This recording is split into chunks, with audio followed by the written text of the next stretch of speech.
Heavenly Father, Mother God, whose presence is heaven, we're learning more and more that heaven is here and now, only remaining unseen because of our unhealed minds and souls. So we call upon the Holy Spirit of God, the Holy Shekinah. We call upon the Divine Mother. Help us to continue healing our minds and souls of all that keeps us conflicted with ourselves and with each other. Help us to heal our belief systems from all forms of limitation. Teach us to rise into your consciousness and to bring that consciousness to our day-to-day lives. Then we can accurately proclaim heaven is here now as we lift the veils and see it. And in advance, we give thanks that this is so. In advance, we give thanks and celebration. It is okay for us to smile and celebrate that despite what the world tells us is true, there is but the will of God, the truth of God. There is but love, peace, joy, oneness, abundance. And when we don't see it, it's our unhealed wounds infiltrating our view again. So guide us on how to manifest your presence on earth just as it is in heaven. And so it is.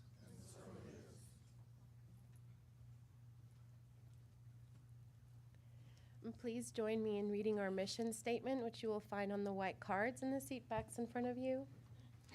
And together we say, the Global Center for Christ Consciousness is a spiritual center for students and masters on the spiritual path.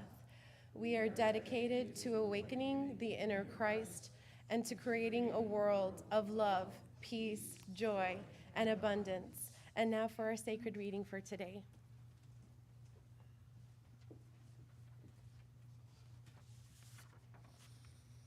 From Course in Miracles. Grace is the natural state of every son of God. When we are not in a state of grace, we are out of our natural environment and do not function well. Everything we do becomes a strain because we were not created in the environment we have made. We therefore cannot adapt to it, nor can we adapt it to us. As children of God, we are only truly happy when we know we are with God. That is the only environment in which we will not experience strain, because that is where we belong. It is the only environment that is worthy of us, because our own worth is beyond anything the mind has made or can ever make, and so it is. So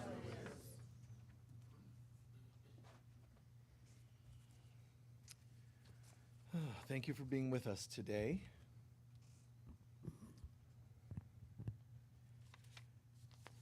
What topics would you like us to cover today? What's on your heart? What's in your mind? What feels important and or, for your personal life or globally for that matter? Harmony. Harmony. Pardon, one more? Releasing oneself. Okay, hold on. Condemnation. Hold on. Grief. Relation. Jeez. Patience. Let's start over. Harmony I got. None of the others. So what else was it? Stop. Good. That's one more. Condemnation. Okay, hold on. Red light, green light. Okay. Okay. Okay. Losing oneself. Struggle. Okay, hold on. Grief. Never mind. Okay, no more. So, yeah, just, chill. I understand it's exciting, to put it out there, but just, wait for somebody else's to get heard. And then, So a lot of things from relationships, condemnation, losing oneself, struggle, harmony, embracing change. There's lots of topics as always, and there should be. I like that. One of the primary challenges in this world is, and it's very interesting, we live in a dualistic world. Whether you believe it or not, it's a dualistic world. That's partly why some philosophies, teachings, metaphysics talk about in the beginning there's one, and then becomes two, and then becomes everything else. And sometimes it's two becomes three, three becomes seven, seven becomes zero. There's different wording for different groups, but all of what we know to be created, remember we talked about this last week, everything that was ever made was made by the Word. Remember that? So the whole universe is created from the consciousness of God's children. So it's kind of like God creates and has created this perfect universe, meaning one song, universe. This perfect spiritual universe, the song of God. And it's just harmony and bliss. God created its children to be in that place, not to live in that place, because then it implies that we're walking around thinking, talking. It's to be in that bliss. Perfect. So far, so good. And then like God created us, created this bliss state of consciousness, God creates us, and then we, like God, say, well, like God, we too will create. So when we're thinking loving thoughts, because that's what God is love. So when we think from a place of love, we add to creation. So God's children are co-creators when they're adding more love to love. And so expansiveness is happening. Consciousness that is expansive and beautiful and loving. More joy, more hope, more oneness, all this great, great, great stuff. When the children of God said, but what if we screwed up? What if we made a mistake? What if we were separate from God? And then in that moment is manufactured an alternate reality. But it's lowercase r because it's not real at all. But an alternate reality is created. Now, there's all kinds of schools and systems and books and groups that intellectualize it, and they have new names for it. And then they say, no, but after that, and then 50 billion dimensions were created. And then this happened, and they have all this fancy stuff, and you don't know which one to believe. But it's okay because they're all giving a perspective and various names to the same thing, which is the illusion. So one person says, and then we grow and we evolve and we eventually become one with, true. Another says, none of this is even happening, true. They're all true. One of them says, but there's 18 realms, true, because they're looking at 18. Somebody else says, no, I thought there were 12, true, because you're looking at 12. In other words, there's no end to the insanity. You can pretty much make up anything you want. Are there UFOs? Yes. Are UFOs a figment of our imagination? Yes. Why is that true? Because nothing you can see can you see without it being in your mind. So it is also part of your mind. But that doesn't mean you're hallucinating. But you are. Because it's coming from your mind. So I don't know what to believe. Exactly. But that's upsetting. True. Now I need medication. You can borrow some of mine. It's I'm not trying to complicate. I'm saying it's all okay. And even though it's laughable and it's an illusion, it's our reality. So for now, lots to do. Jesus takes a role and says, I will go in and play this role to create greater comfort to mankind. I'll go in there and teach forgiveness so that things can heal and be, decompressed and so on. But why if it's not real? And that's to me interesting because it means there are some of us that know this is not real and yet patient enough to come here and try to help. Isn't that amazing? Instead of going, get over it. It's an illusion. But I know that you're hurting, so let me help. I think that's beautiful. That's the mindset of any good nurse, any good mother, counselor, anybody that ever is in a role of helping people. That's the right mindset. To know the truth but respect the illusion.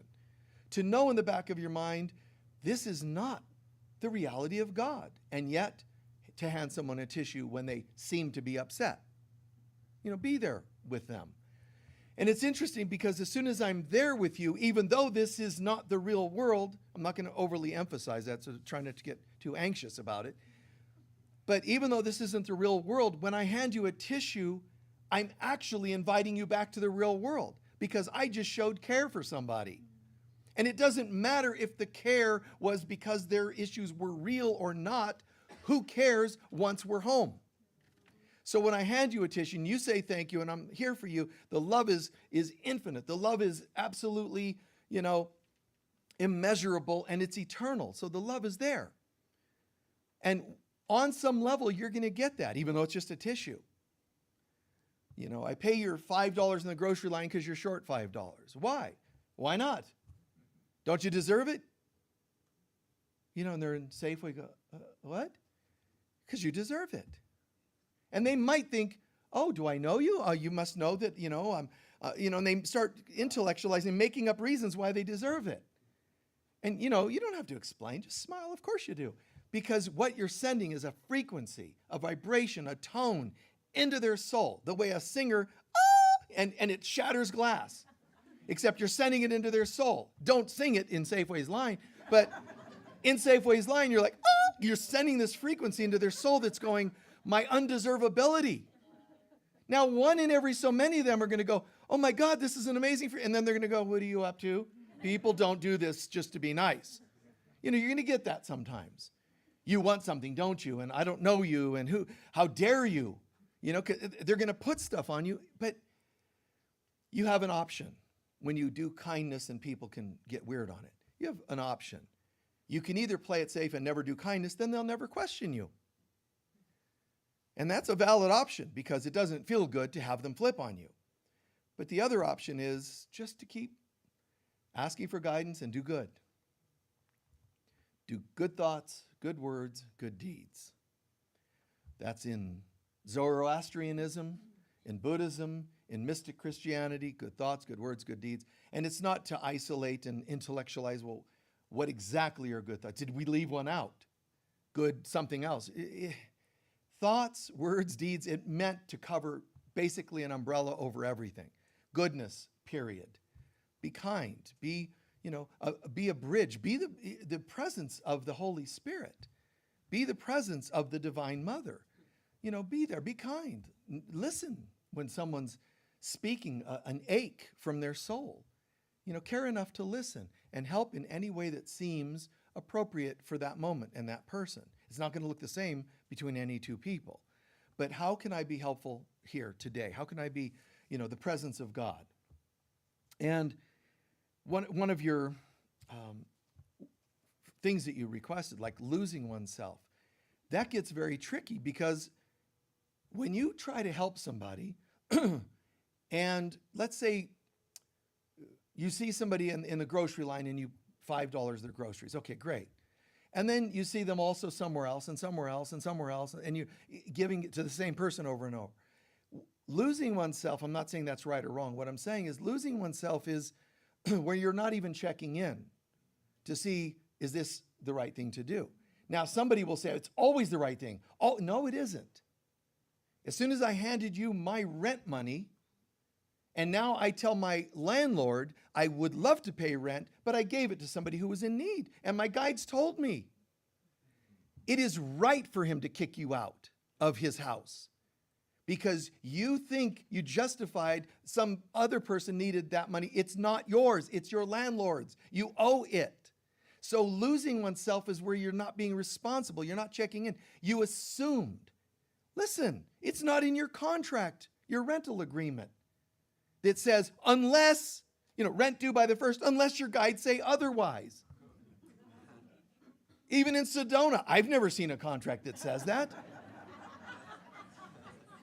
So losing oneself means you put yourself in danger of some form.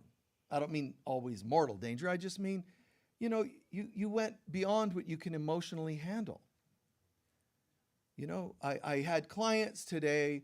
I saw 6 clients most of the time. Today I did 10. And you're like this when you went home. You went too far. Is that simple enough? How do you know? Look at yourself. When you can't butter bread because the knife keeps chopping off fingers, something's wrong. I couldn't sleep last night. You went too far. Is that bad, by the way? No, I think it's amazing, good intentions. If you were doing it to help them. If you're doing it because I just need the extra money, be careful. Now you're bargaining your sanity for the extra few dollars. I would find a way to do that more in a balanced way. So losing oneself, in a sense, you can say it's when you've gone beyond your boundaries, your energetic, your financial, your psychological boundaries, your whatever other boundaries, verbal, whatever it happens to be. So we're here to make a difference. And what we're tempted to do is there's the me that doesn't know how or care about making a difference. Then there's the me that wants to make a difference and is working on it. And then there's the ultimate, one with God to know exactly what to say, how to say it, when, the whole bit. But we're not there yet. So respect the illusion and be the bridge between these two. The bridge is always the presence of the Mother, the Divine Mother, the Holy Spirit of God. What would you have me do today? And you don't usually go from completely broken to completely holy. We usually have to shift from the one to the other. Learning to navigate that guidance, I guess you could say. So to really understand, and we have a workshop this afternoon on very important principles of consciousness, reality and illusion. We're going to do a workshop on that this afternoon if you want to join us. But one of the things I'm going to talk about more there, but I'll mention just here, is this world of duality, and we're told, yeah, even if it is a world of duality, that's normal. It's just to be accepted, expected. Reality, Democrats, Republicans, males, females, black, white, up, down, left, right, everything seems to be acceptable duality. But in God, at the top of duality line, up here in the dot of God, there's no duality. Well, that seems impractical. I hear spiritual teachers telling people, and somebody thinks they're wise. Somebody actually thinks these people are worth paying. But anyway, they'll tell you, you can't have good without evil. You can't know love without knowing fear and hate. Now, and to some of you are like, oh, that makes total sense. No, it doesn't actually. What it does is it excludes the possibility of ever having goodness. You might have a good day and now you're subconsciously programmed to go, I guess tomorrow's going to be a bad one. I better strap in, get ready. That's not God. So duality looks like this.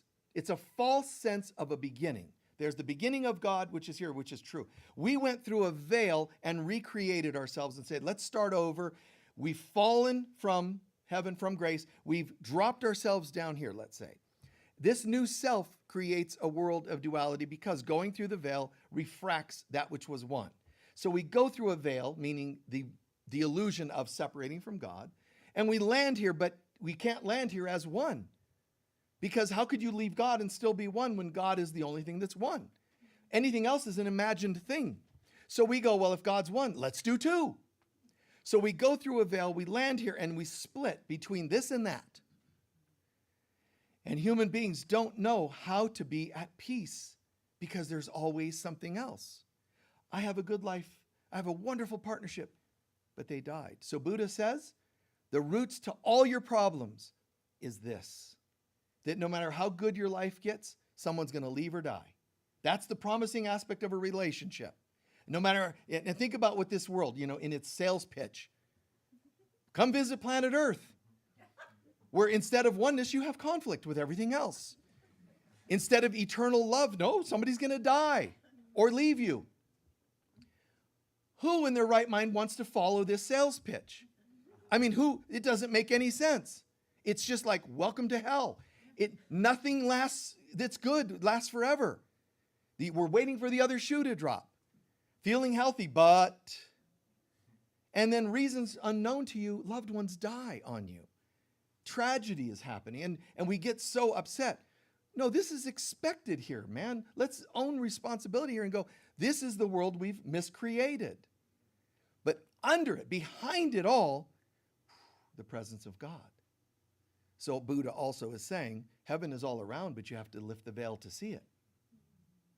Okay, how do I lift the veil? Oh, perpetual meditation. Meditate 24/7. No, not really. That helps. But strangely and beautifully, it's forgiveness.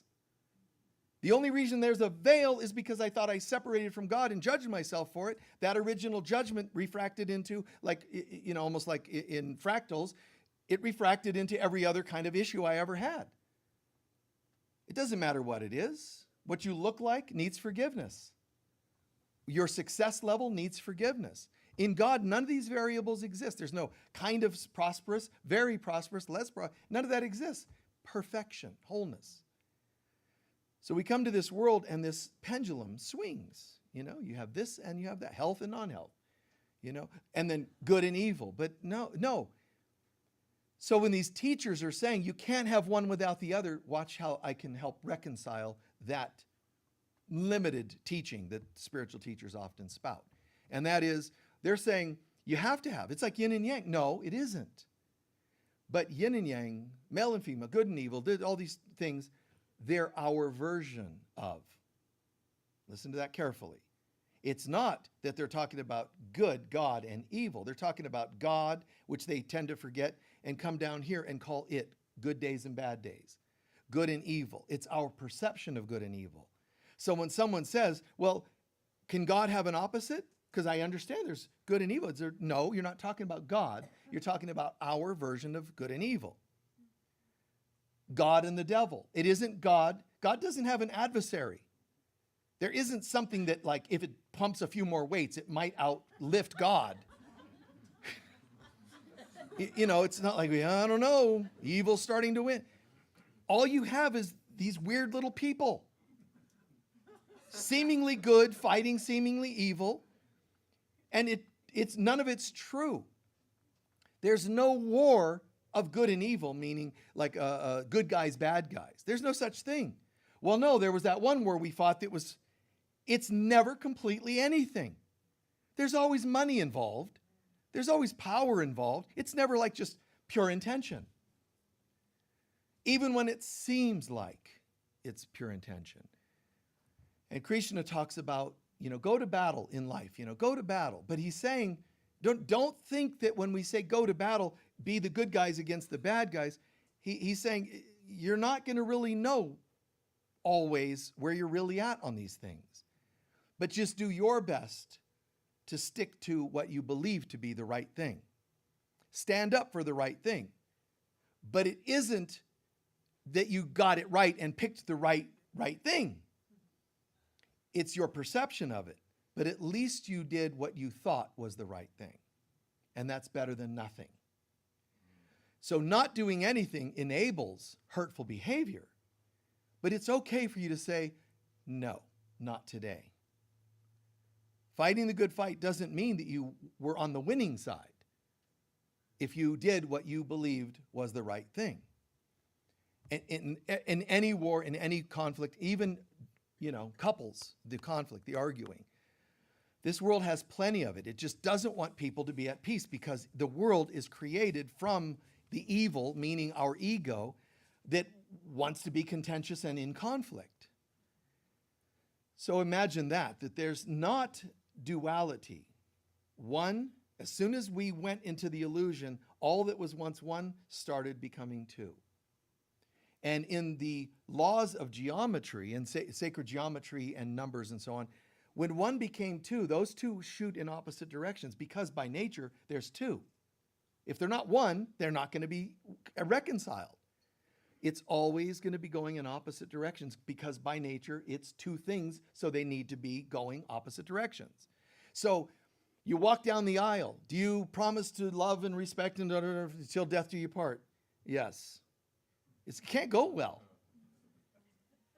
This can't go well. You promise to do what? To perpetually separate from you. That's what I'm promising, How can it go well? You reconcile an argument.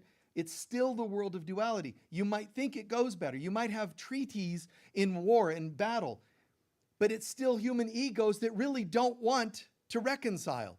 All you did was pay them off to not give you problems. You follow what I'm saying there? You make agreements. You go as a couple to a couples counselor and they say, look, you need to, promise not to do that. And okay, we promise.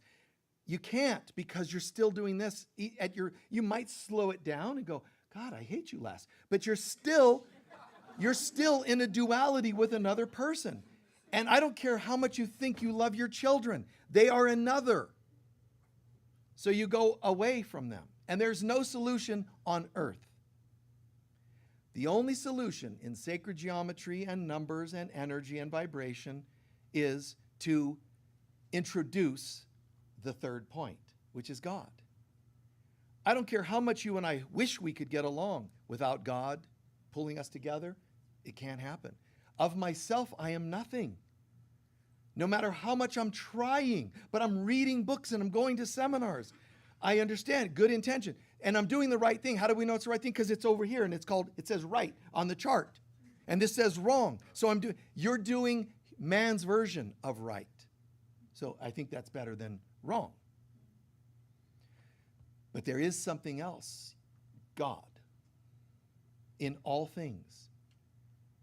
If I'm arguing with you right now about something, whatever that happens, religion, politics, health, whatever it is, we're arguing. All I have to do is, even while I'm still sitting there looking at you, you don't even know what I'm doing. I can just say, God, help me to see this differently. Bing! And you struck this note that automatically, whether you believe it or not, starts drawing two souls together. And I might see it as evidenced. I might only feel it, but it has to have happened. It's impossible for God to not respond to a prayer from its children that it loves. So when you say, help me, this starts to happen. It's beautiful. And even when you pray for another person, I don't want to pray for you. Why would I pray for you? I don't like you. That's over here. But I'm not like that. I'm a good person. You're mean here, and I'm over here. I'm a nice person. But you're not home. You might just act nicer on the duality level. But even my good intentions, you know what? You're kind of a jerk, but I'm going to go over here and pray for you. Dear Lord, please help this jerk. Do you notice you went no higher? Did you see my hands go higher? Nope. I'm still on the plane of duality. Now, as soon as I pray for God to fix that jerk, I now subconsciously feel shame for believing that that person's less than me, and now I have more of them manifesting. They're like little children, jerks, coming from my judgment on this jerk. Now I have little fractals happening, and look, we're like the Mandelbrot set in intense geometry. Like, look, they just breed themselves. More and more problems. What you have to say is, yeah, you know what? They seem, you can say that. They just push my butt. You can say all those things from your gut because you're insane. You're allowed to say insane things. Then comes good intention, but I'm open to seeing them differently. The ultimate is to say, wait, what if everything, here's the tip of the pyramid, here's the base. Halfway through, there's a dashed line between reality and illusion. So what if I say, if all of this truly is an illusion, then that means my brother and sister are here with me. So I'm not just saying, help me to see it differently just here. I'm asking to see it as God sees it. I insist on seeing your holiness. It's amazing to be able to not just verbally affirm, but to know it's impossible for that other person, despite their behaviors, to not reside in holiness on some level or dimension. And I am committed to seeing that with you. It's beautiful. And sometimes they go from, how are you? And you see it evidenced in their behavior. Other times they might still contentious, but you start to shift. And that's the most important piece, is that you feel. And that feeling becomes what's like an immunity to what was happening. You don't use it against them, of course, but you feel differently. When they feel your shift, there's one of two things they generally do. One, oh my God, like tuning forks. Bing. You bring another one near it, it starts to vibrate to the same tone, frequency. Great. Sometimes that works, but not always. Some people are like, God, I'm getting this wave of love. How dare you? And they get mad. How dare you seem happy? We were just arguing. I want to hook you. Yeah, I just don't feel hookable. I've become Teflon instead of Velcro. There's nothing you're going to say that's going to stick. Not that you say that to them, because that's clearly going to irritate them. But how beautiful it is to just, and one of you asking about relationships. I'm saying that this is, this is part of the whole thing. Like, even in relationships, there's you and me. How can we do well if we're polarized? Well, we're not polarized. Yes, you are, even if you don't realize it. Something's going to show up at some point in the relationship that feels like we're not connecting, verbally, financially, whatever. No matter how good you think your partnership is, let me just say, how could it not be better if you bring God in? Well, how, God? You mean constantly praying together? Well, maybe, but it's in here. By constantly giving thanks for that soul being in your life. Remember, there's gifting relationships and karmic relationships. Karmic generally are seen by how automatically they're contentious. They push buttons. The people that you just don't get along, you don't like, or whatever. Those are karmic relationships. Those are not invalid. Those are not, they don't exist and you should pretend they're not there. And you can't run from all of them. The karmic ones are waiting to be blessed so they can become holy ones. Gifting relationships. But never has any human being just accidentally had a gifting relationship. See, that would be superstition. Oh, look, God gave me a gifting. It's about time. I've been working at myself, on myself for 20 years, and finally I get a gifting. That is not how it works. You don't just get one. It's not like the stork dropped it off at the wrong house. And you can't have my gifting ones, and I can't have yours. The only way any human being can have a gifting relationship is a healed karmic one. You earn it. But I don't want to use that word too much because it makes it sound like you deserve ability level. It's not. The work you've done on the karmic ones starts producing miracles. Say thanks for those. Don't just like brush it off kind of thing, like, well, it's great that somebody's finally nice to me. Wait a minute. This is from the work I've done. If you own that it's from the work you've done, something great can happen, because when you own that, you realize, I want more of this. And then you'll have more of the strength to work on those karmic ones because you saw the fruits of what you've done. Is that making sense? So, and even one of you asking, like, harmony, that's all. That's what this is about. What seems to be conflicting. As soon as you name something, I really don't like when it's hot. That's duality. What's wrong? Well, because it's hot. Yeah, but why do you not like heat? Nobody likes heat, you might say. Nobody in their right mind would say, oh, it's 140. This feels wonderful. Of course, you think you're all justified. But as I've said many times, there's no angels that are going, wow, we were just about to go to Florida to work some miracles, but it's too hot. Adelaide, Australia, oh, it's really the warm season. Angels, we're going to go. So it's time to go to the Pacific Northwest, nice and green. Why are they not touched by the heat? Why are they not turned off? You know why? Because you have issues. Your issues make you not like that kind of person. It isn't whether they're Republican or Democrat. You have issues, and they remind you of those issues, so they bother you. Or that men or women or whatever the topic. There's nothing that you can be triggered by, dislike, that isn't showing you something in yourself. But also there's nothing you can love that isn't showing you something about yourself. It all comes back to us, because the world is a hologram showing us how we are and feeling, beliefs, and so forth in our heart and soul. We talked about that for years and years, but a little bit last week too. So you come to this world and you think your problem is a cold, or you think the problem is it's too hot, or it seems that way. But when you name it, you've already said, I'm here and it's over there. Heat is bothering me. Good weather is something I wish I had, but I don't.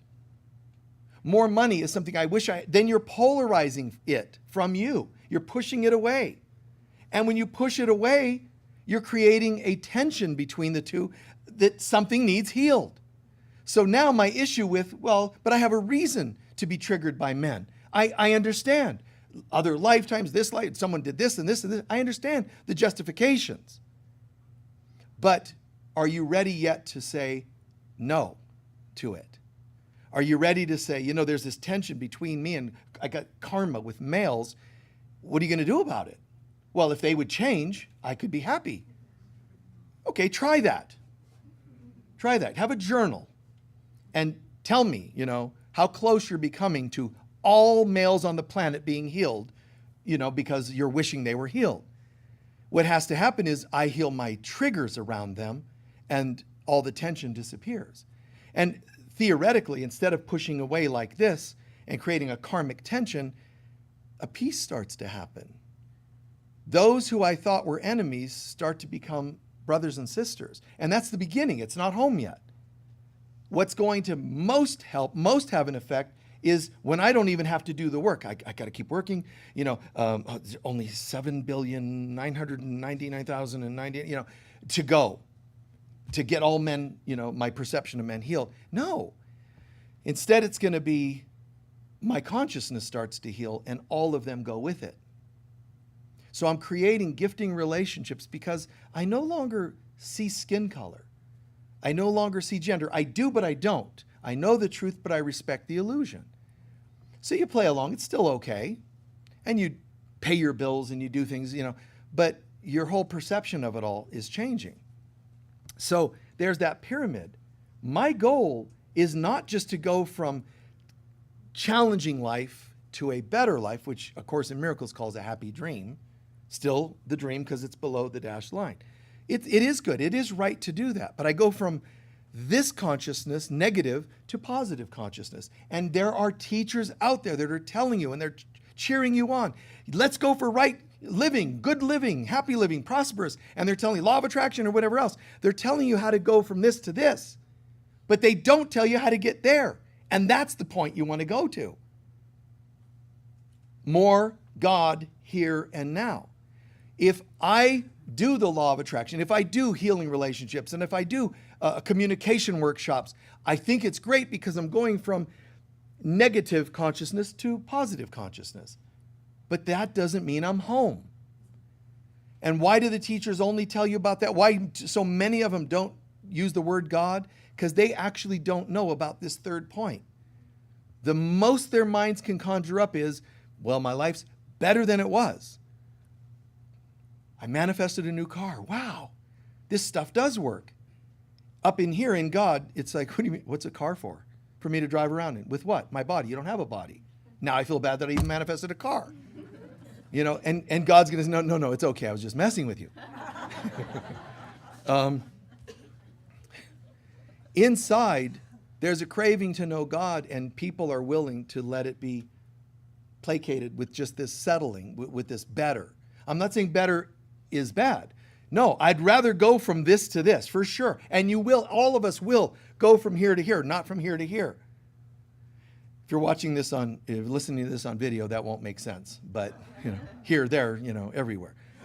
But from one point of the base of a triangle to another, you're not home. So what I would do is, okay, well then I'll go there and then one day I'll go to the top. I would actually ask the top to help me get from here to here. I would bring God into everything I'm doing anyway. You're not waiting for the day you'll get home, but it will feel like that at times. Better life, better communication, better patience, better understanding, more often forgiveness, greater prosperity. Our lives should be improving. Where it isn't, forgive yourself.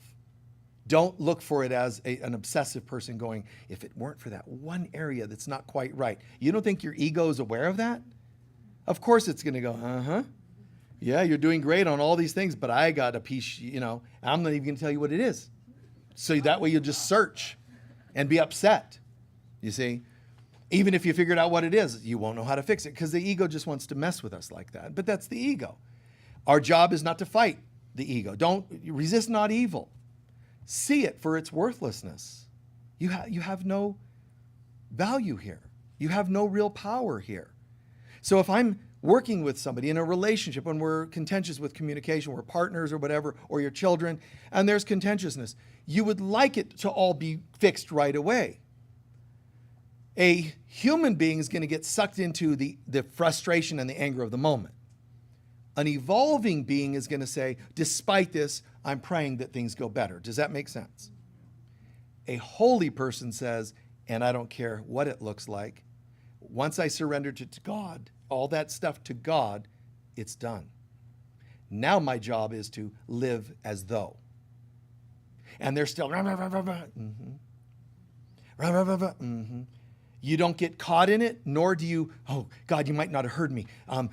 They're really a problem, and you're still trying to work on it. That's better than nothing.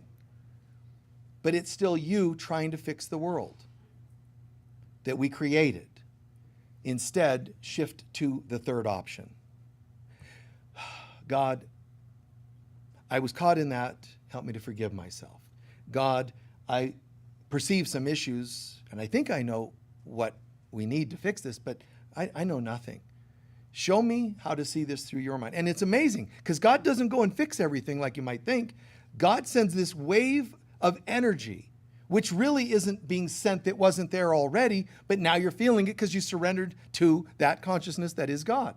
So this wave comes into us. And it's really trippy because my external circumstances might not change, but you don't care. It's like the best version of being stoned. Like when you're stoned enough and a cop pulls you over and says, I'm going to write you up. Okay. Yeah, but this ticket's going to cost $3,000. Okay.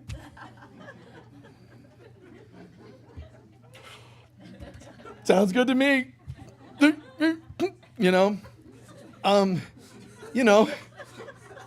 You're because you're blissfully present. It's not distractingly stoned. It's like, okay. And it's really weird because things that used to upset me don't upset me as much. That's when you know it's shifting. It's not when you don't have problems. It's the way you used to react to it changes. That's the best measurement of your spirituality. If you think it's about stuff not happening, oh, that's just perfect. Because the ego goes, oh, you're one of those. You think this stuff is, so all I have to do is show you something and I'll trigger you. Instead, yikes, oops, slip, come back, bounce back. A better life, forgiveness, healing. And that's made easier by calling in the presence of God. I call it, in many times I've referred to it as living the Christ life. Again, that implies some sort of walk in holiness, like you only speak softly and you only need, eat certain foods, and it isn't. Although that might be part of your journey to go from eating and drinking everything to no MSGs, please, and I would like it to be clean and pure and, whatever, range-free biscuits, whatever, happy biscuits, made from only range-free wheat or whatever. You're going to go through that, and sometimes you'll be extreme, but that's making a religion out of it. But sometimes, that's a natural thing. To go from not caring, not knowing, and hurtful stuff and toxic stuff to clean. That's cool. There's a point on the third point at the top of the pyramid, there's a point where you get to, and it doesn't matter. I'm holy. So if I sit down to eat and you start cutting into a bloody steak, I don't start to feel queasy and squeamish, and it doesn't matter. I love that you love what you're eating. Now some people are going to go, no, that's wrong. They're not supposed to be eating. That's your religion. And if I want to be converted to your religion, I'll let you know. But people won't understand. There's a different concept, a different consciousness in the person sitting up here at the top of the pyramid looking upon. See, you're being as God, right? You're being as God. There's this consciousness towards God, praying to God.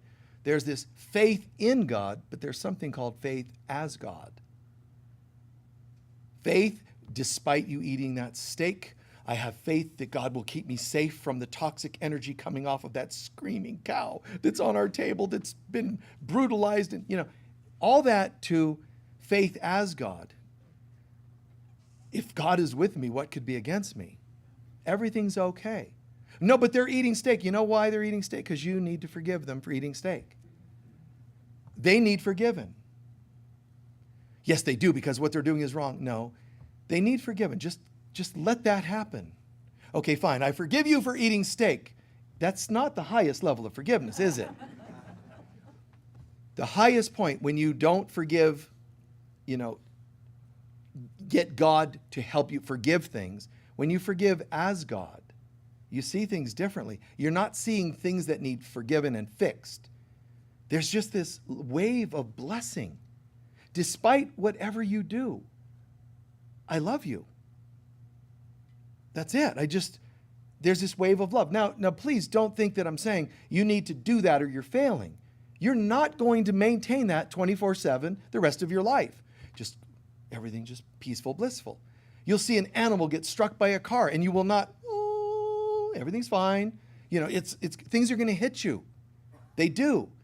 See it, recognize that's no accident that this is before you. Breathe that in, and what does this really need? God's presence. Bless both political parties. Don't give thanks that yours wins. Bless both. Bless both insane people. Candidates. But seriously, bless them all. Bless the meat eaters and the vegans. Bless them all. And when you hear no, but don't you get it? This is wrong. I understand. Down here, duality. Here's what's right, here's what's wrong. And you have people arguing it and going to war over it. But we know we're right. Okay. My job is to get to this place. How can I see them all as holy children of God? Now, understand, they are holy children. You might not think they're. And you might think that if you just tell them one more thing, they're going to become holy.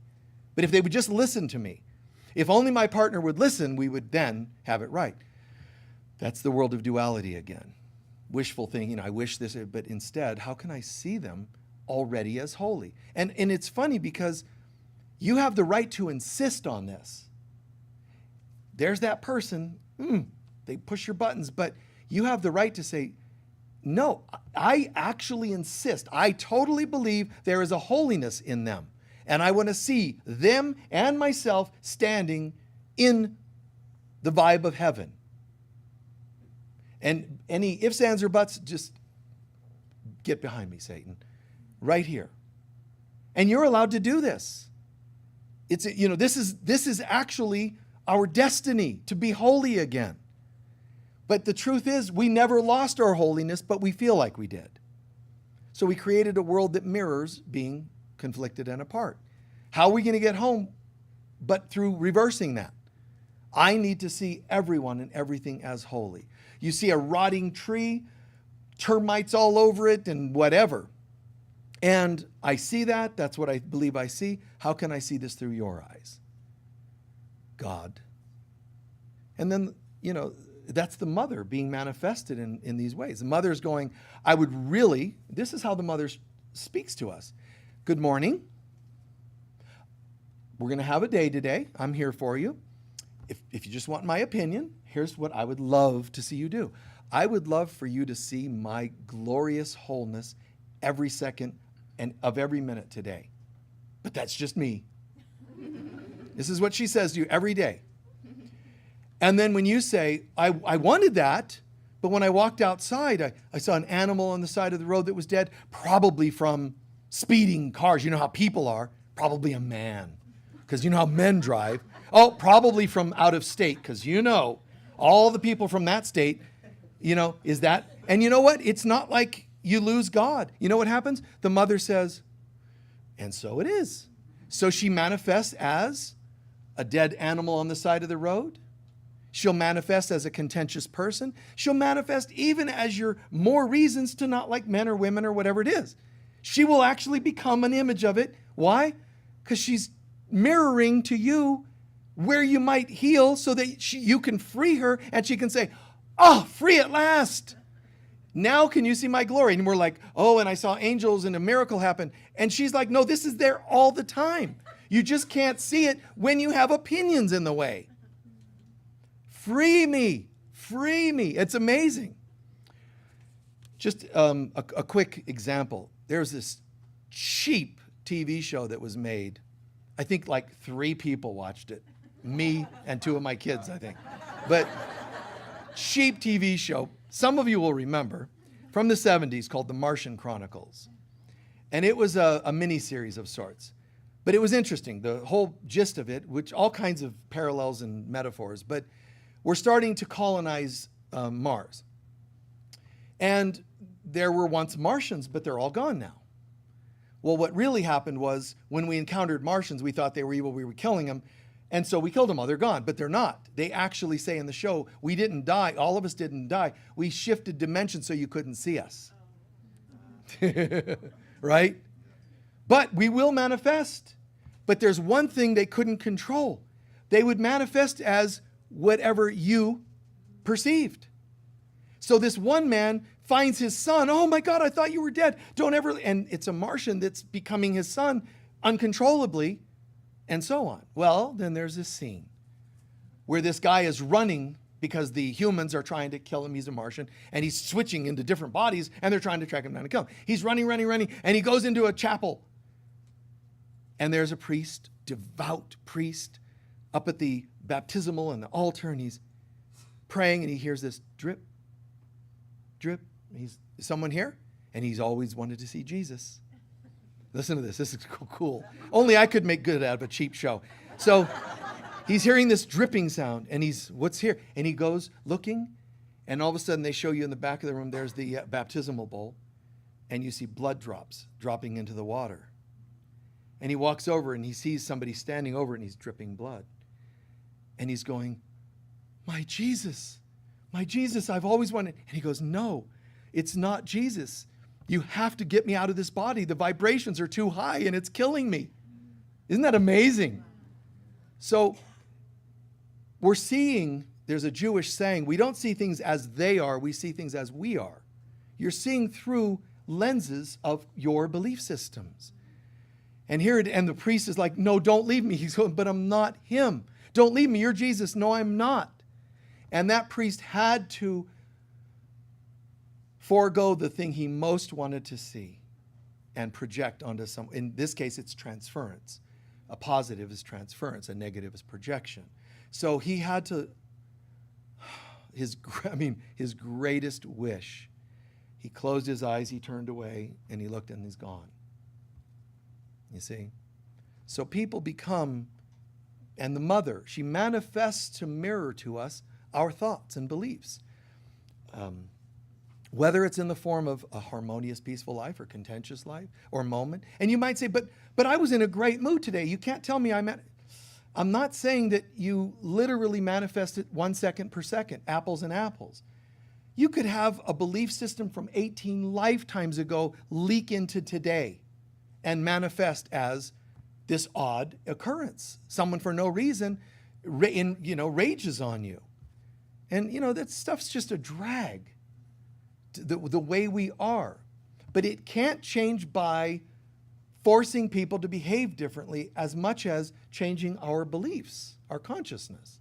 In other words, when that person does misbehave, forgiveness. When I extend proper forgiveness, my consciousness goes from swinging to good days and bad days to this point up here. This doesn't swing. That's weird. God's not a swinger, but, okay? Don't credit me for that. This doesn't move. It is unmovable. No matter what amount of rage, torrential rain, nothing moves the centeredness of God. It can't. How could it? There isn't anything but God. But we manufactured something else. So do you think the made-up world has power over the real? Well, no, of course not. It's made up. So that's what we mean by reality and illusion. But in the world of duality, here's what we have. Not reality and illusion, because reality is not part of this world. So you have reality and illusion, but you have happy dreams and unhappy dreams in the illusion. So even the illusion is polarized. You don't have good versus bad, good days, bad days, good people, bad. No, God, good and bad. Our perception of things. So don't assume that when you have a good day, that's as good as it gets. That's nothing compared to the peace of God. I want to be happier. Good for you. Good, good. But joy is something of God. I want to be calmer. Good for you. Calmness is not the total peace of God. There's so much more waiting for everyone. But it does take responsibility and us shifting consciousness. And not everybody wants to hear that or can hear that. Because I'm living in this dualistic, tell it to me down here. Don't tell me about this thing up here, this God thing. It's too abstract. That's how some people think. Tell me how I can just improve my diet. Tell me how I can improve something. I want something to go my way. You see, that's what we're really doing. We're infiltrating the ego and even into what we perceive as good or God. And it's really just my opinion. My perception is this would be better. This diet is better. But it's still the world of perception, not the knowingness of God. You know, and that can really do a number on some people's minds, you know. These 3 points. Here you have an issue, and here you have forgiveness of the issue. And we think that means that these 2 points go like this. Now watch. The issue, forgiveness is God. No. Down here in this world, there's the issue and there's forgiveness of the issue. Up here, the issue doesn't exist. You see what I just did there? We try to switch it as though that's the God piece, and that's not. You know, we try to switch the God piece down to here, and that's not the God piece. Issue, forgiveness, beyond. Okay? And you take that into illness of the body. Oh, forgiveness created a miracle. Well, you know, this is faith not in God to fix the illusion. This is faith as God. I am in the knowingness. How do I know that? Generally, from how you feel. When you feel a peace that surpasses understanding, it's likely you didn't just go here. And don't get me wrong, the right world, the good, healthy, better world is good. I'm just saying it isn't God yet. It's a reflection of God. This side of the pyramid point reflects God very nicely. This side is veiled even more into darkness, this side where we think we have problems. So that very much it's true, very much that we go, there's these trinities, these threes that keep recurring in much of what we teach. I don't care what you teach. If you teach dog whispering, you could still find, if you look, certain 3 steps to dog whispering. And it might break down into 12 other things and 5 other things, but 3.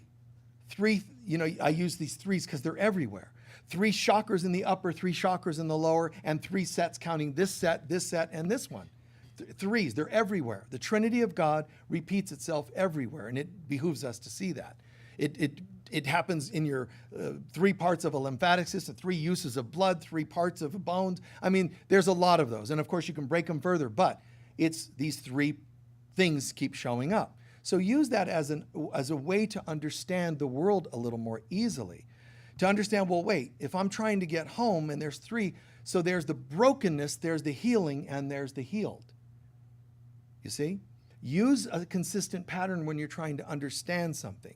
So what if I go a 12-step program? Well, what Michael says 3. I've said this before. The 12 steps basically distill down to 3. They're made into 12 for your greater understanding. But if you're wise, see the 3. Because I can say there's 12 steps, which is different than something else that's 3, something else is 18, and the 4 agreements, and the 15 thises, and that's the others. But when you're wise, you go from seeing the difference in things to the connectedness of things. So you go like this instead of there's 12 step and then the Buddhist, oh my God, the sutras and the tantras, and there's 8 trillion of these and 5,000 of those. Oh, and then there's the Vedas and all chapters and Course in Miracles, 365 workbook lessons. None of these numbers match. Yes, they do. Calm down and go somewhere else to get the answer. And you go, so many is negative vibe, world. And you start to say, okay, but I'm willing to see it differently. And all of a sudden, what does it really look like? Whether you rise into God or whether God shines its light down into your mind and you start to go, oh my God. 3, once again. What does the 3 have to do with Buddhism? The 12-step, they're all different. No, they're not. Course in Miracles, Buddhism, 12-step programs, anything else distills, and listen to the wording if you're familiar with any of those programs. More God, change you, and bring the change to others. Tell me that's not in the 12 steps. You got it?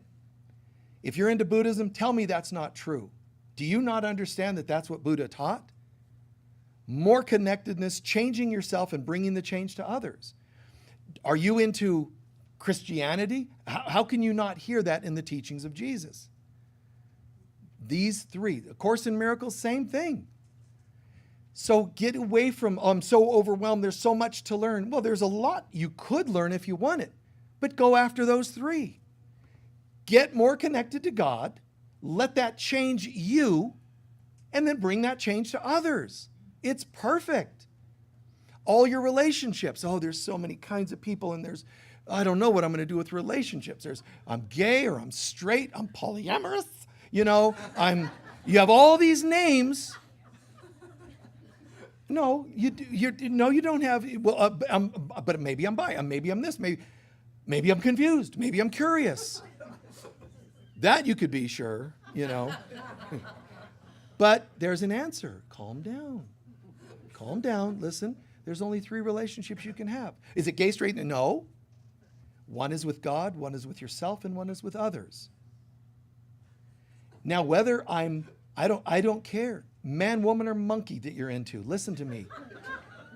God is what matters most, and you. The third is almost not relevant at all. Oh, yeah, it's the most important. That's because human beings have flipped creation upside down and made others more important than God and themselves. So I go looking for, watch this, God in others. I go looking for self in others. Codependent. And others doesn't just mean people. Drink, drugs. It's anything that is other than you. So all of my others have been made a priority because I know they're going to give me what I want. They can't. First of all, they don't exist. They're holograms. You got a holographic 6-pack in your fridge that you think is going to bring you a great Sunday. And it doesn't, as long as your team wins. There are others too. As long as your candidate wins, it's just another. They cannot help you. And the more you invest in them, the more you will fall. Because false idols are not just the ones you thought were great and weren't. All others are false idols. Why are they called false idols? That's like me going, you're all false idols bad. No. Because I have opinions of what you are, that's false. I don't know what you are until I go to the top of the pyramid and say, God, show me who they really are. And then this wave happens. These people that sit and, I desire to know the real you. And you do meditations, eye-gazing, love-making, mutual drinking, and you think you're blending in, let's just ayahuasca together or whatever. And you think you're joining. You can't because you're still there. You're still thinking. If you do the proper, Rumi-like eye-gazing, you're looking and you're going, oh my God, it only took me a few seconds. It's working. I'm looking in your eyes and I'm starting to feel tingles. That's not it yet. Okay, longer. Now I get it. You're starting to turn to light. You're nowhere close. Just keep going. I see your past lives. Wait, you're me. Oh my God. And you just, oh my God. And that's just layers and layers. And then there's the me that thinks that I know what I'm seeing. Still, layers and layers and layers. It's not until you reach, what was I thinking? Your past life, your nose changed, and your mother's, and all of that's still thinking. All of that falls away, and you get to this peace that surpasses understanding. You know why? Because you and another person just went to the top of the pyramid, where you said, I have no opinions. I have no idea who you are. Show me. And you become one in Christ consciousness. Where 2 or more are gathered, that's what that meant. Where 2 or more. Now, you don't have to drag another person. I'm having a terrible day because nobody will meditate with me and do eye-gazing into Christness. Go to a bus stop. Listen, hold still for a second. I'm tapping out. Police, Wow, these freaky global for-centered Christ consciousness people. They always go around town holding people's heads, eye-gazing, trying to become one. That is not what we're... You don't have to force someone else. Listen, all I have to do is will it between anyone else. I just desire to see your good. I don't have to get you to commit like some people think you have to have like a contract with them. No, I don't, because you are me. Why would I need a contract from something that isn't another? It's me. That very thought, that very intention already brings us home. So you can forgive and wish that God will teach you to forgive, but learn to forgive as God. You know, bring it all into, I have faith in God. Just remember this extra. How about faith as God? How about forgiving as though you are God? I'm not talking about some grandiosity or ego. I'm talking about stop thinking of it as something that takes effort. Because God doesn't go, oh man, this is going to be a tough one. Okay, someone's at the gates of heaven that's really a challenge. And then God's the one that says, I'm sorry, man, I tried, but I couldn't, lever, boom, and then off to hell you go. Or, that's not how this works. There isn't a possibility of a thought to the contrary. I don't care what you've done or where you've been. It is impossible for God to perceive you as anything other than itself, God. Now, God's prayer would be, and I wish and pray and affirm the day that you accept this and come home. Not when you improve after so many lifetimes. It's not when you laud and flaunt this like energy or you've meditated enough times. It's none of that. It's actually through how much we're willing to surrender. Surrender includes judgments, which is called forgiveness. But really, it's how much are you willing to surrender? God, I would love to know you. Okay, how much would you love to let go of things that are not me? We say we want God, but at that moment when God says, well, here's a few things that are in your consciousness that are not like me, so I would need you to let those go. And A Course in Miracles is going to say, it's part of our curriculum to teach you that you do value some other things besides God. No, I would never. Anyway, there are some things that you value besides God. Well, like what? I mean, my car? Those are the obvious things. You know that one person who did such and such to you? Yeah, but you've never really come to heal that. In fact, you've never even talked to a counselor about it. Well, I don't know because it's horrendous. You're not willing, your lack of willingness to bring it to the light means you're holding it as a secret, and it becomes an anchor that keeps you from rising into God, which means you are choosing to keep that. Well, it's not my fault. You're choosing to keep it. And so that's where that beautiful humility, when you go through the dark night of the soul, you tend to go, oh, fine. You're going through so much purging, you just realize, I'm not going to value anything, which is good. It doesn't mean don't like things, but we have to learn to recognize when we're holding a grievance, it's like an addiction. We think it serves a purpose that it isn't serving. Well, I can't forgive them because they might then feel that it's allowed that they're, condoning their behavior. No, you're not. You're just forgiving them. You're saying, I'm done with the effects it has on me. Let that go. Let it be. Well, what if God doesn't do anything about it? I got to be there to take care of things. That's the arrogance of the ego. So learning to say, no, I can see the steps, and I'm certainly, if not always capable of maintaining the consciousness of God at the top of the pyramid, I'm certainly committed to moving from here to here. And if you're watching a program like this, the likelihood is there that you are already committed to going to the happy dream, a better life, a healthier life, prosperity, and so on. That's the good news. But hearing this talk and doing anything else you do, meditation, et cetera, improving your diet, it's going to keep, increasing the quantity of your consciousness going from here to here. So all that you're doing for yourself is paying off. If it isn't, it has to be if it's a betterment. But if for some reason you feel it's not doing as much as you'd like, find something that speeds it up or is more thorough or more effective in some way. How do I know which things are most effective? It's not the ones that add information to your head. It's the ability to feel peace. And so some people, well, that's nice, but, there's no but to it. Feel peace. You go to the gas station, they're out of fuel, and somehow you adapted better than you used to. Someone cut you off on the road, you adapted. I'm not saying enable and justify all the hurtful things on the planet, but just, God, I don't know how to see this. Show me. And some people are going to say, no, I do know how to see it. No, see, that's not God talking. Anything that's going to be about perception, you're wrong. Okay? Any opinion you have about anything in the history of the planet, every time I have ever had a thought or an opinion, I was wrong. That's a lot of wrong. If you had 1,000 lifetimes and you only had 10 opinions in each of those lifetimes, that's many thousands of being wrong. But it isn't that number. It's times 1 trillion. And, that sounds disempowering. This guy teaches that I'm wrong in my opinions. Absolutely. And if you don't like that, you need to go somewhere where somebody will go to the Church of Enabled Egos. There's probably one out there somewhere. The Church of Enabled Egos. Welcome, come on in.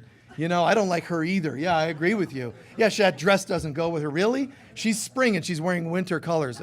Let's sit around and just talk about how much we hate everybody. That would be, go find them. But it's not here, and it's not what God would will for you. Please take a few centering breaths.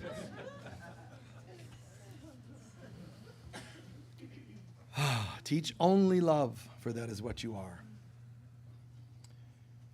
Everything you think, say, and do is demonstrating to the people around you what you believe. So when you handle things from a higher place, you're teaching people that they have value. React to them, and you're teaching them what they already suspect, that they're wicked people. React to people, and you're affirming that their behavior is who they are. It doesn't mean stuff your reaction. It means shift to the top of the triangle.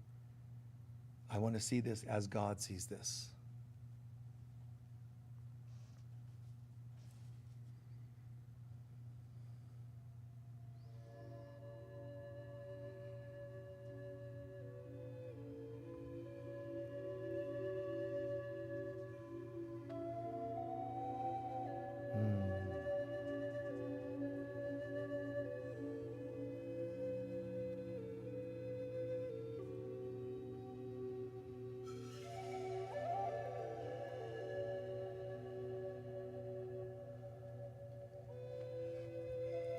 Picture yourself standing and your body taking the shape of the Egyptian Ankh. It means you're standing and your arms outstretched and you look like a cross. But the part where your head would be is a circle instead of a straight piece, vertical piece. So just imagine yourself standing, the Ankh, the sacred Ankh. The Egyptian cross. The arms that are outstretched represent the horizontal line between reality up above, illusion down below. The part below the arms that extends down towards the ground is us penetrating illusion, coming down and living in this world. And all the stuff that happens to the left, to the right, forward and backward, this is the stuff that surrounds us in our day-to-day life. And that lower part of the Anchor Cross is in this world, struggling, trying to deal with this.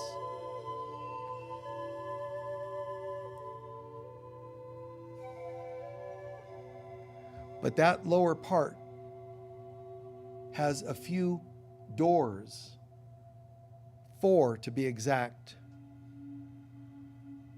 from the lowest part and another, and those are like your lower chakras. But they're doors, they're elevators. Whenever you're dealing with stuff of this world, you can get in the elevator and let it take you up above the illusionary line and into God. Why? because God's good and the rest is evil. No, no. Go up and like an oasis, go in and soak in a bit of God and then bring it down into your life to change the world.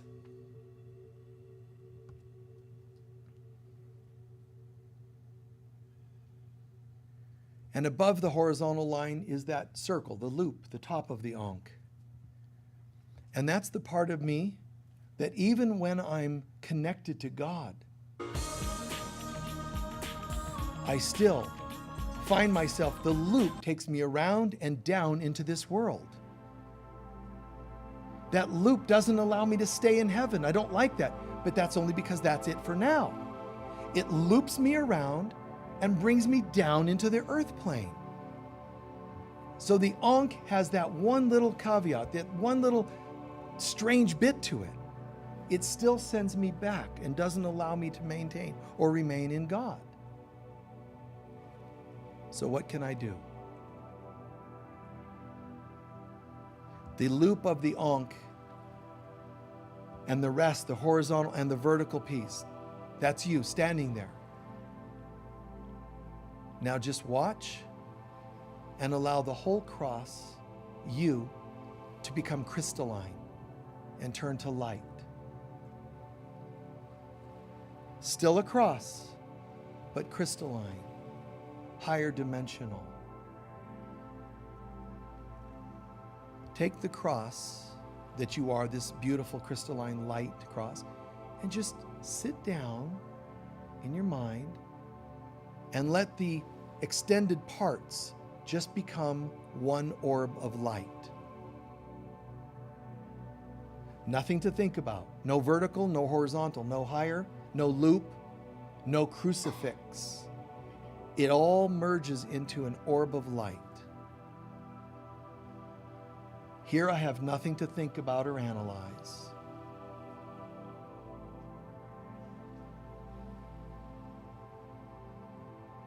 Nothing real can be threatened. Nothing unreal exists. Herein lies the peace of God. And stay in that frequency for a moment. I need do nothing.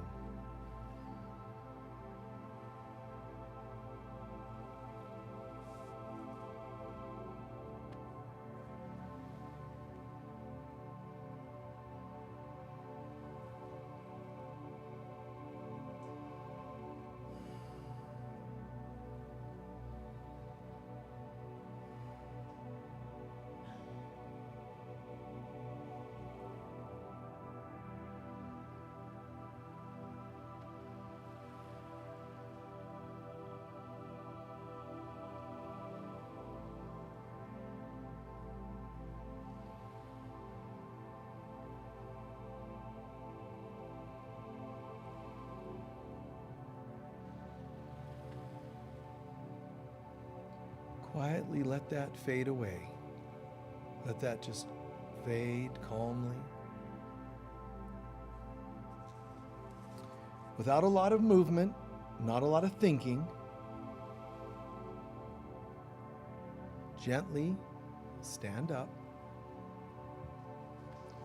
Look around the room and notice skin color, hair color, body types, genders. Just gently look around. Then place your hands on your heart and close your eyes and say to all the people you just looked at, oops, I just saw you as a person, but I am committed to seeing who you really are. I am committed to joining you in a holy relationship. Just hold that thought and just quiet, your eyes closed, imagine all these orbs of light.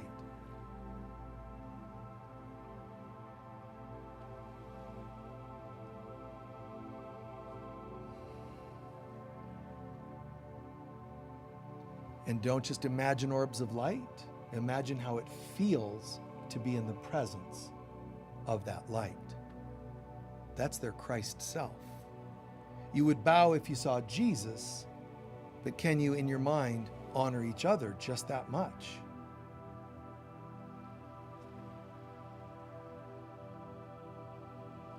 And any time that I fail to see this light in you, I am falling to temptation to see you as something other than what you are.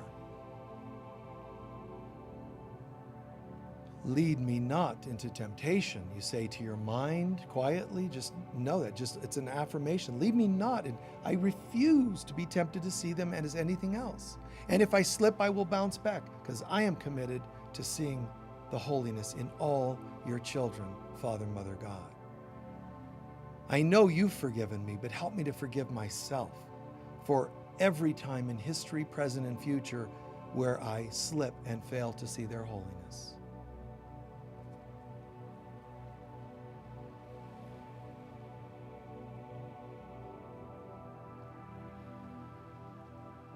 And so it is.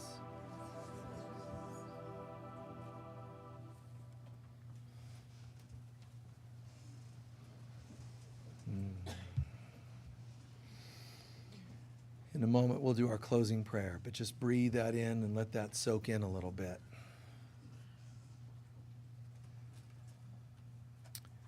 It would be interesting if children were taught these principles in school.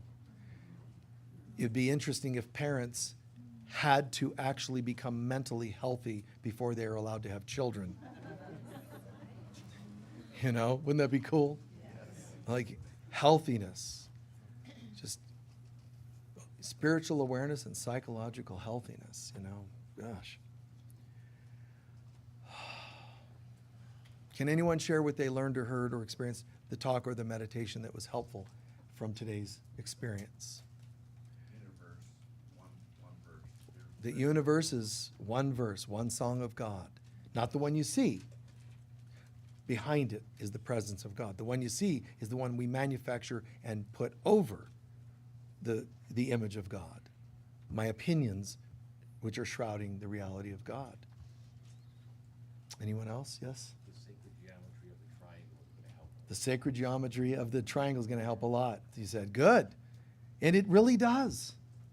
And to realize, you know, like, wow, this sacred three, what it means. It can mean so many things, and it keeps showing up everywhere.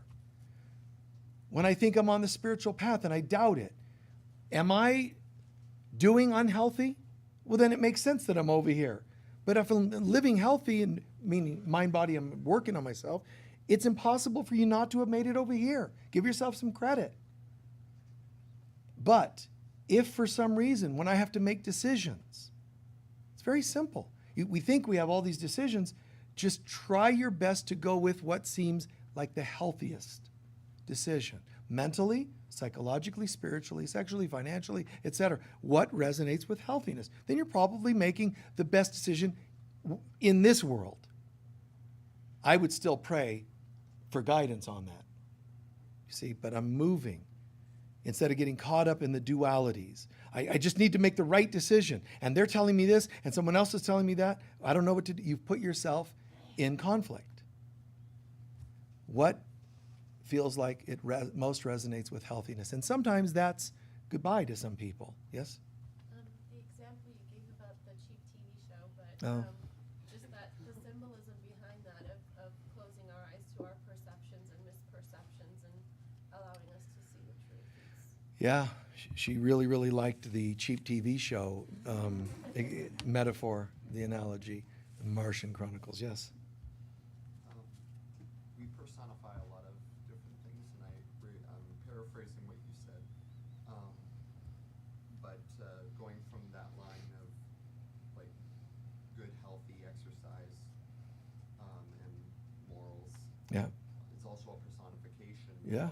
of what it is that has trickled down that effect for Right. all of us, even Yeah. with the values. So the healthier world is, in a sense, halfway home.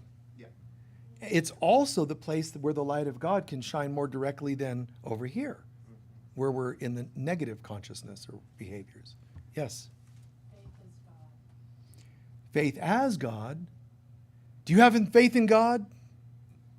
Yeah, but I also have faith as God. I don't just ask God to help me forgive. I forgive as God.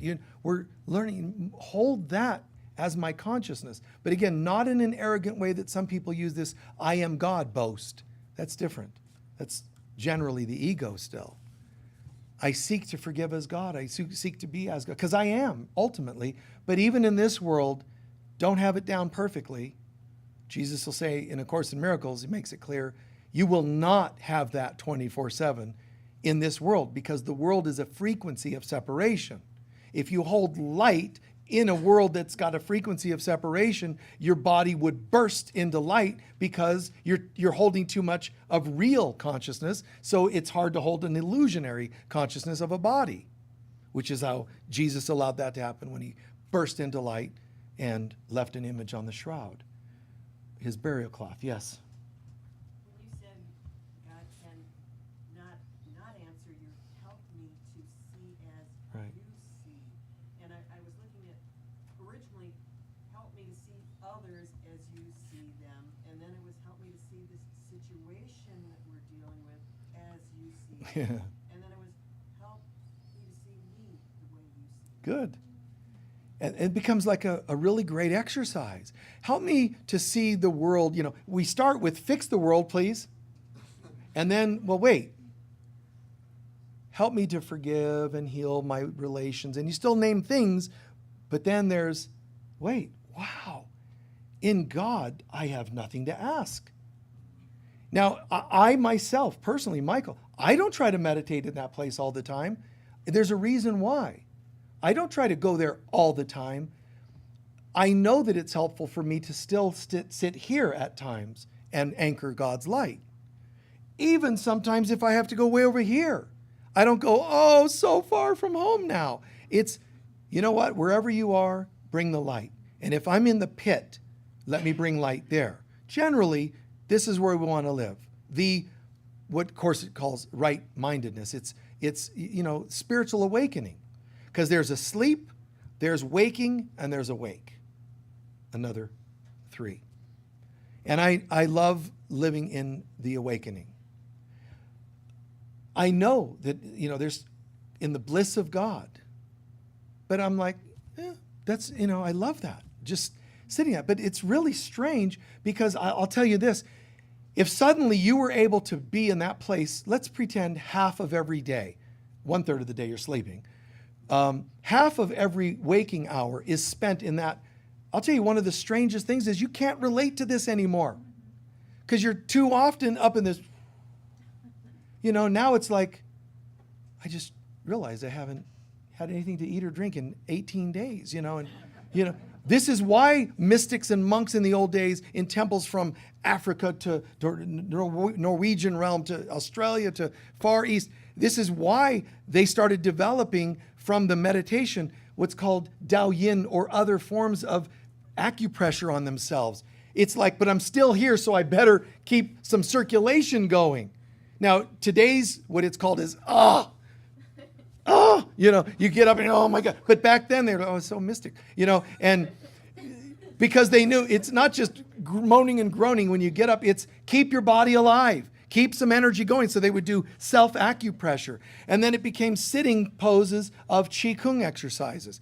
And then the sitting poses of Qigong started becoming Tai Chi, sitting still, and yoga, sitting. And then they eventually said, might as well stand. So they stood up and started doing what you think is yoga today and Tai Chi today, moving and, all these movements. And it's cool, but it started with, I get so blissed out, I need to anchor it here. I need to bring it into my limbs. What good does it do if I meditate for so long, my muscles atrophied? So I reached enlightenment and then I'm feeling so enlightened, but I can't lift my head, So, poof, show up, yoga, I feel alive, my meridians. Where do you think you got the vision of your meridians? Because God's like, you better get some life force into that system there somewhere. Muscles, tendons, wake up, stretch, bring the life. So all those systems came from us realizing we're here. We have to anchor that presence, which again, the Ankh, up and loop back around. You got to bring it back down. Anybody else, the meditation or the symbolism or anything else? Yes? God, connect with God. Yes. God, connection, commune with God. Let that change you and bring the change to others. If you have healthy communion with God regularly, and you have a responsible self, and you have connection with others, you have the essence, the recipe for a fulfilling life. Communion with God, responsible self, which is about healthiness really, and connection with others. Connection, man, care. All three of those. And they have to be in that order in terms of priority. Remember, you flip it, that's what humans do. Everything backwards. Even your eyes are wired backwards, which is a telling thing. Okay, we're going to take up our collection and do our closing prayer. It should only take a few minutes. Thank you for being with us. Please be as generous as you can be. If you're online, there'll be a button you can push that you can make a donation.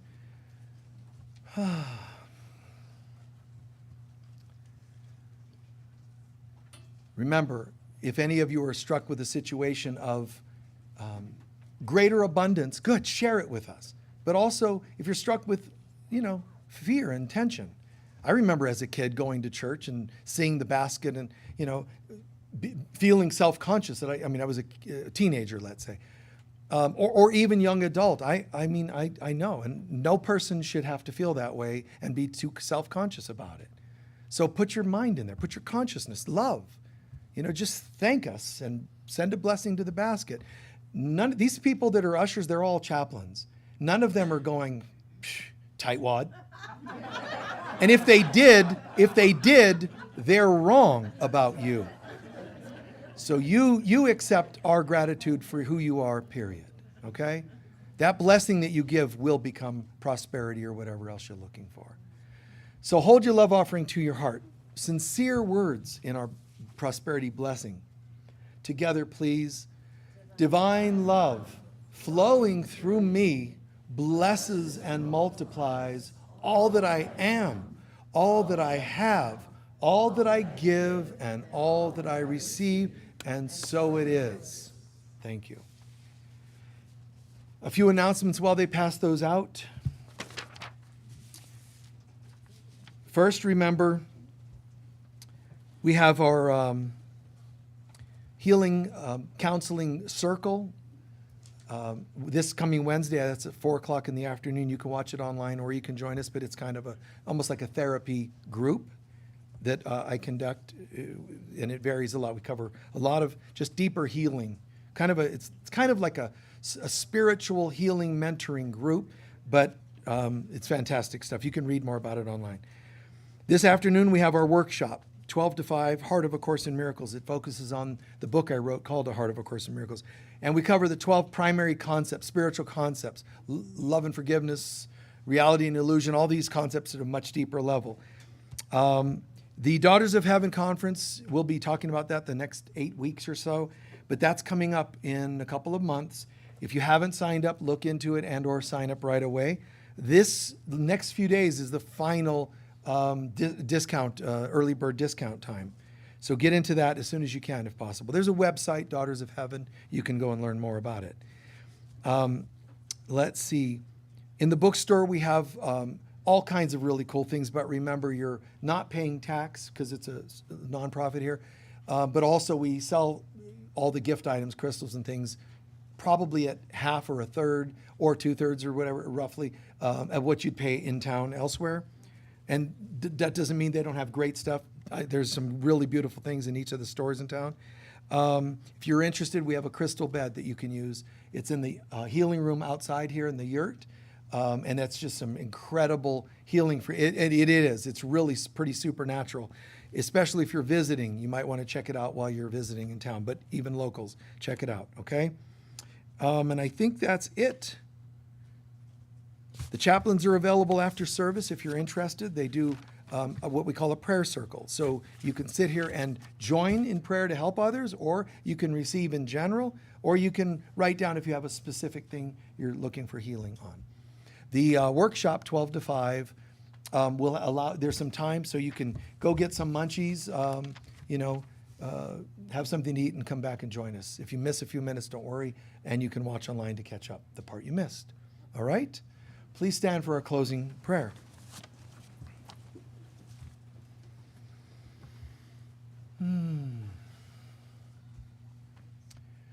Soak in gratitude, soak in appreciation for all that you heard, all that you shared. Every single person in the room is contributing something, gifting or karmic. If you look around, you didn't notice a lot of karmic relationship going on. Why is that?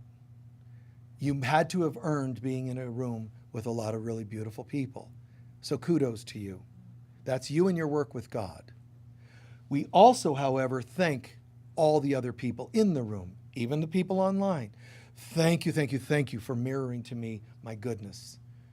I'd love to see more and more of this in my life. Thank you for showing me what healthy male looks like, healthy female looks like. Thank you for being a new version of my mom who was or wasn't there, my dad who was or wasn't there, my siblings who were or were not great siblings. You're new versions of all that. Thank you all, you're saying to everybody in the room. The light of God surrounds us. We are the light of God. The love of God enfolds us. We are the love of God. The power of God protects us. We are the power of God. And the presence of God watches over us. We are the presence of God. Wherever we go, God is, I am, we are, and so it is. Peace be with you all. Thank you.